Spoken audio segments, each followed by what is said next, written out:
ဦးဇင်းတို့ဘုရားလောင်းကြီးကတခုသောဘဝမှာသားတစ်ယောက်သမီးတစ်ယောက်ထွန်းကားတော့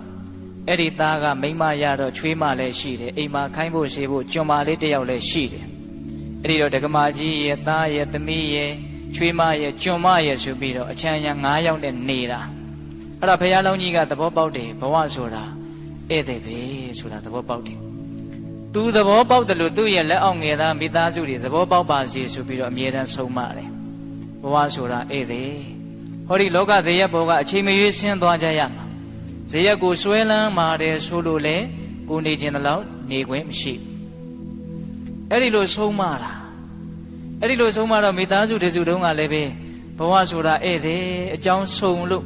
အကြောင်းကြုံလို့လမ်းပြီးတော့ဆုံကြတာဘယ်အချိန်မှကွဲသွားကြမယ်မသိဘူးလို့အမြဲတမ်းစဉ်းစားတယ်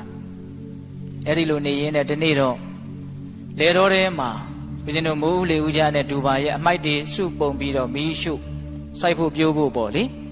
အဲ့ဒီလိုမီးရှို့ရင်လည်းသားဖာနှစ်ယောက်အလုပ်လုပ်ရင်းနဲ့သားလေးကိုတောင်ပေါ်ထဲကမွေကမီးကိုမှုန်ပြီးတော့ထွက်လာပြီးတော့နောက်ကနေရုတ်တရက်ကြိုက်လိုက်တာအဲ့ဒီနာကျင်ပွဲချင်းပြီးလဲပြီးတော့သေရှာတယ်အဲ့ဒီတော့ဘုရားလောင်းတကာကြီးကလေနီနာချင်းအိမ်ပြန်မဲ့လေနီနာချင်းကိုမှားတယ်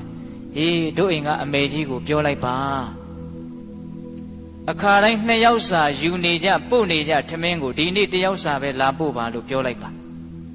အခါတိုင်းထမင်းလာပို့ရင်1ယောက်ပဲပို့တာဒီကနေ့တော့အိမ်ရှိလူကိုတတ်တတ်ရဖီးလိန်ပြင်ဆင်ပြီးတော့လာပြီးတော့ပို့လိုက်ပါလို့ပြောလိုက်ပါပန်းနန္တာလက်ဆွဲခဲ့ပါလို့ပြောလိုက်ပါ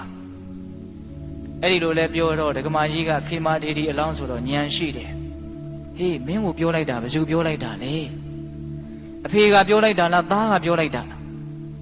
အဖေကပြောလိုက်တာဩအဲ့လိုဆိုရင်ငါသားလေးတော့ဆုံးရှာပေါ့အိမ်ကနေသိတယ်2ယောက်စာထမင်းပို့နေကြ1ယောက်ပဲမှားတယ်ဆိုတော့1ယောက်မရှိတော့ဘူးပေါ့ဟုတ်လား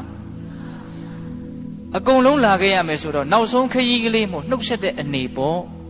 သဘောပေါက်တယ်နော်ဒကမာကြီးကအဲ့ဒါနဲ့အိမ်ရှိတဲ့လူတွေကိုကိုင်ငါသားတော့သေးပြီဟဲ့သမီးမင်းအကိုတော့သေးပြီချွေးမကိုလည်းမင်းယောက်ျားတော့သေးပြီအေးတို့စဉ်းစားခဲ့တယ်ဘဝဆိုတာဧည့်သည်အခုအဲ့ဒီဧည့်သည်ကအရင်လက်ဥစွာဒီဇဲဘောကဆင်းသွားပြီတို့ကိုနှုတ်တောင်ဆက်မသွားဘူးအဲ့ဒါနဲ့အိမ်ရှိလူကုန်ပန်းနန္တာလက်ဆွဲပြီးတော့လေတော်ကိုလိုက်တယ်ဟိုရောက်တော့ထင်းတဲ့အတိုင်းပဲအဲ့ဒီမှာသားအလောင်းကိုစေသေးကြည့်တမိသားစုလုံးမျက်ရည်တစ်ပေါင်းမှမကျဘူးစောစည်းစွာကြိုတင်ပြီးတော့သိမြင်ထားတဲ့အသိဉာဏ်တွေရဲ့ခွန်အားပေါ့နော်အေးမျက်ရည်မကျဘူးအဲ့ဒါကိုစုပုံပြီးတော့ထင်းကြောက်ကလေးတွေဗာလေးတွေစုပြီးတော့သားအလောင်းကိုနေချင်းပြီးမီးရှို့တယ်တကြိုတယ်ဘေးမှာဘယ်ပိဋကမှာဖိတ်တယ်လို့လည်းမပါဘူးဟုတ်လားသာသနာ့ဘဆိုတော့ဘုန်းကြီးလည်းရှိဟန်မတူပါဘူးဘုန်းကြီးပင့်တယ်လို့လည်းမပါဘူးလေတော်ထဲမှာဒီတိုင်းသေးလို့ဒီတိုင်းပဲရှို့ပြလိုက်တာပဲဒါပေမဲ့သူတို့ရဲ့စိတ်တန်တာမှာကုသိုလ်ဆိုတာကတော့ဖြစ်နေတယ်ကုသိုလ်ဆိုတာစိတ်ထဲမှာကောင်းတဲ့သဘောဖြစ်တာတဘာဝကျတဲ့သဘောဖြစ်တာကုသိုလ်ခေါ်တာမဟုတ်လားအေးသူတို့ရဲ့စိတ်ထဲမှာတော့အင်မတန်လေးနေတဲ့ကုသိုလ်တွေကတော့ဖြစ်နေတာအဲ့ဒီမှာဝိုင်းပြီးတော့သားရဲ့အလောင်းမီးတစ်ဖြက်လောင်ကျွမ်းသွားတာကိုဒီတိုင်းပဲဇင်ပြေနေပြေထိုင်ကြည့်နေတယ်ဘဝဆိုတာဒီတိုင်းပဲပြီးတော့လည်းပြီးရတာဘာမှဟုတ်တာမဟုတ်ဘဝဆိုတာဘာမှဟုတ်တာမဟုတ်ဘာတန်ဖိုးမှမရှိဘူးဘဝဆိုတာပြီးရင်ပြီးရတာတုံညာသဘောဒါကြောင့်မြတ်စွာဘုရားဘဝကိုတုံညာလို့ဟောတာတုံညာဆိုတော့1လည်းမဟုတ်ဘူး2လည်းမဟုတ်ဘူးဘာမှကဏ္ဍတက်လို့မရဘူးဘာဖြစ်လို့လဲပြီးရင်ပြီးသွားတာမို့လို့မပြီးရင်လို့မရဘူးဒါပေမဲ့တရားဓမ္မတို့ဦးဇင်းတို့ပုထုဇဉ်တွေဆိုတာကတော့ဘဝဟာပြီးသွားတာပဲဆိုတာကိုသဘောမပေါက်တော့ဘဝကိုတန်ဖိုးရှိတယ်လို့ထင်တယ်ဘဝကိုကြီးကျယ်တယ်ဘဝကိုခမ်းနားတယ်လို့ထင်တယ်ဒါကြောင့်ကဏ္ဍတွေအမျိုးမျိုးတက်တယ်တန်ဖိုးတွေအမျိုးမျိုးကတ်တယ်တစိမ့်တွေအမျိုးမျိုးကတ်ထားတယ်ဘဝကိုတိတ်တန်ဖိုးရှိတယ်လို့ထင်တာထားပါတော့စကားတွေဘေးထွက်ကုန်ပြီတကားကြီးဒီမိုင်းများအေးအဲ့ဒါလို့သူတို့ရဲ့ပွားများအပ်သောစိတ်ဓာတ်ဘာဝနာရဲ့အစွမ်းတတ္တိကြောင့်မျက်ရည်မကျဘူးအဲ့ဒီစိတ်ဓာတ်ရဲ့အစွမ်းတတ္တိကမျက်ရည်မကျယုံမျှမကဘူးတရားမင်းရဲ့နေရာကိုတောင်တုန်လှုပ်စေတယ်အဲ့ဒါတရားမင်းကပုံနာရောင်ဆောင်ပြီးတော့ရောက်လာတာအံ့ဩစရာကောင်းလိုက်တာသားအရင်ခောက်သေးတာကိုတရားမှမငို့ဘူး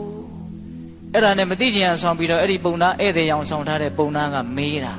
ဟေးသားသမင်ကိုမီးရှို့နေတာလားလူကိုမီးရှို့နေတာလားဟာလူကိုမီးရှို့နေတာပါအံ့ဩတယ် လူဆိုရင်ဒါသင်တို့ရဲ့ရန်သူပဲဖြစ်မယ်တဲ့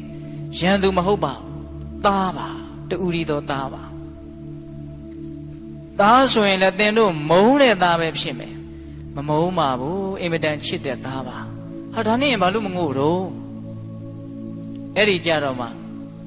ခေမာထေတီအလောင်းပြောတဲ့စကားထဲမှာဒါလေးကိုဦးဇင်းကပြောချင်တာနော်မငိုခြင်းရဲ့အကြောင်းပေါ့ဘုရားလောင်းကြီးကတော့ပြောပါတယ်လူဘဝသေးတယ်ဆိုတာမွေများအရေခွန်လဲသလိုပဲတဲ့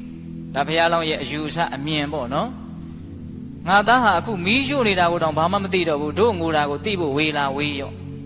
ဒါကြောင့်ငိုကြွေးနေလို့ဘာအဓိပ္ပာယ်ရှိမှာလဲမီးရှို့တာကိုတောင်မသိတဲ့လူတစ်ယောက်ရဲ့အနားမှာလာပြီးတော့ငိုမယ်ဆိုရင်ဘာအဓိပ္ပာယ်ရှိမလဲဘာမှအဓိပ္ပာယ်မရှိဘူးတကယ်လို့ငိုတာကိုသူကသိတယ်ဆိုရင်လည်းဩငါပေါ်မြစ်တာရှိရလို့တန်ရောစင်မကင်းကြလို့ငိုတာလို့သိတယ်ဆိုရင်လည်းငိုရတာကငိုရချို့နဲ့သိတယ်လေအခုကိုငိုတာကိုသူသိလားမသိဘူးငိုတာကိုမပြောနဲ့မီးရှို့တာကိုတောင်မသိတော့ဒါကြောင့်သူမငိုဘူးနှမလေးကိုမေးတော့နှမလေးကဘာပြောလဲဆိုတော့ငိုခြင်းအပြင်လူပိန်မယ်တဲ့ကျမကိုချစ်တဲ့လူတွေစိတ်ဆင်းရဲမယ်တဲ့ဘာမှအကျိုးမရှိဘူးဒါကြောင့်မငိုဘူးတဲ့နော်ဇနီးကိုမေးတဲ့အခါကျတော့မငိုပါဘူးတဲ့သေပြီးသားလူကိုတန်းတက်ပြီးတော့ပူဆွေးတာဟာလကိုတန်းတက်ပြီးတော့ငိုတဲ့ကလေးတဲ့ယူတယ်တဲ့လကမှမြင်ရသေးတယ်ပေါ့ဟုတ်လားအဲ့ဒီမှာကျွန်မကိုမေးတော့ကျွန်မကဘာပြောလဲဆိုတော့ကွဲပြီးသားရေအိုးဟာပြန်ဆက်လို့မရတော့တလို့ငိုကြွေးခြင်းအပြင်ဘာမှအကျိုးမရှိဘူးဒီလိုပြောတာအဲ့ဒီမှာဒကမာကြီးပြောတဲ့စကားကိုဘေးသက်တို့ကိုမှတ်သားစေခြင်းတာအနာဝီတောတတောအာဂနာနုညာတောဤတောကတောယထာကတောတထာကတောတထကပရိဒေဝနာသူကတော့ပါဠိလိုဂါထာလေးနဲ့ရွတ်တာဗျနော်အဓိပ္ပာယ်ကဘာပြောလဲဆိုတော့အနာဝီတောတတောအာဂဟောဒီချစ်လာတဲ့သားဟာကျွန်ုပ်မခေါ်ဘဲနဲ့ကျွန်ုပ်တို့ရဲ့အိမ်မော်ကိုရောက်လာတာကျွန်ုပ်ရင်ဝင်ကြားကိုရောက်လာတာလာခဲ့ပါလို့မျက်မျက်နှုံနှုံခေါ်တာမဟုတ်သူသဘောနဲ့သူပါလေရောက်လာတာအနာဝီတောတတောအာဂနာနုညာတောဤတောကတောပြန်သွားတော့လည်းပဲကျွန်ုပ်တို့အနူးအညွတ်ခွင့်မပြုဘဲနဲ့သူ့စိတ်ကူးနဲ့သူ့ဟတ်သူပြန်သွားတာလာခဲ့လို့လည်းမခေါ်ဘူးပြန်သွားပါလို့လည်းခွင့်မပြုဘူးခွင့်မပြုတဲ့ကြားတဲ့ကပြန်သွားတာအဲ့ဒါနဲ့အင်မတန်တူတယ်နော်လာခဲ့လို့လည်းခေါ်လို့ရတာမဟုတ်ဘူးပြန်မသွားနဲ့လို့လည်းပဲဆွဲထားလို့ရတာမဟုတ်ဘူးဟုတ်လားမခေါ်ဘဲနဲ့လာပြီးတော့စိတ်တိုင်းမကြဘဲနဲ့ပြန်ထွက်ခွာသွားတာအဲ့ဒါလို့လာခြင်းတလို့လာပြီးတော့သွားခြင်းတလို့သွားတဲ့ဒီလူသားတစ်ယောက်အတွက်ငိုကြွေးနေလို့ဘာအကျိုးရှိမှလဲတဲ့ဒီစကားလေးပြောတာဒါကြောင့်ပေးသက်ပေါင်းသူတော်ကောင်းတို့တရားမင်းကြီးကတော့သူတို့ရဲ့အသိဉာဏ်တွေကိုပူဇော်သောအဖြစ်ယတနာမူတွေရွာသွန်းပေးသွားတယ်လို့ပြောတာပဲဟုတ်လားဒီတော့ဒကာဓမ္မတို့ဦးဇင်းတို့တွေကတော့အဲ့ဒီမိသားစုလူတွေနာရီမရခြင်းနေပါစေစိတ်နှလုံးရဲ့လွတ်လပ်မှုပေါ်ပါမှုအမြင်ကြီးမှုဉာဏ်ပညာကြီးမှုကိုရည်ရွယ်ပြီးတော့ရကျင်တဲ့စိတ်နဲ့ဘဝဆိုတာဧည့်သည်ပဲငါလည်းဘယ်ချိန်ထွက်ရမယ်မသိဘူးသူလည်းဘယ်ချိန်ထွက်သွားမယ်မသိဘူးတယောက်ယောက်ကတော့တယောက်ယောက်ကိုခွဲပြီးတော့သွားမှသေကြတယ်နော်ကိုယ်အိမ်ကလူတွေကိုကိုယ်အရင်ခွဲသွားစေခြင်းပါသလားဒကမာကြီးတွေကိုယ်အိမ်ကလူတွေကိုကိုယ်အရင်အိမ်ကနေထွက်သွားစေခြင်းပါသလားမသွားစေခြင်းဘယ်လိုလုပ်မလို့ကိုကအရင်ထွက်ဖို့ရှိတယ်ကိုယ်အိမ်ကလူတွေကိုကိုယ်အရင်ထွက်မသွားစေခြင်းဘူးဆိုရင်နီးတနည်းတော့ရှိတယ်နော်အဲ့ဒါဘယ်လိုလုပ်ရမလဲကိုကတော့အရင်ထွက်ချင်တာဟာအဲ့ဒီကပိုးပြီးတော့တောင်ကြိုက်เสียမကောင်းသေးတယ်အဲ့ဒါကြီးကပိုးတောင်ဆိုးသေးတယ်ဘဝမှာတစ်ခါတရံကောင်းတာရွေးချယ်တယ်မရှိဘူးနော်အဆိုးကြီးနဲ့အဆိုးလေးပဲရွေးရတာကောင်းတာမပါဘူးကိုကထွက်သွားဖို့ဆိုတာလည်းပဲလုံးဝမကောင်းဘူးကို့ရင်သူတို့ထွက်သွားဆိုတော့လေလုံးဝမကောင်းဘူးမကောင်းမေစီအဲ့ဒီမကောင်းတစ်ခုကတော့သေချာပေါက်ရွေးကိုရွေးရမယ်တခါကြီးဒီမိုက်မြအေးဒါကြောင့်ဘဝဆိုတာဒုက္ခဆိုတာဒါပြောတာဒါအပေါ်ယံမရှိသေးတာနော်ဟုတ်လား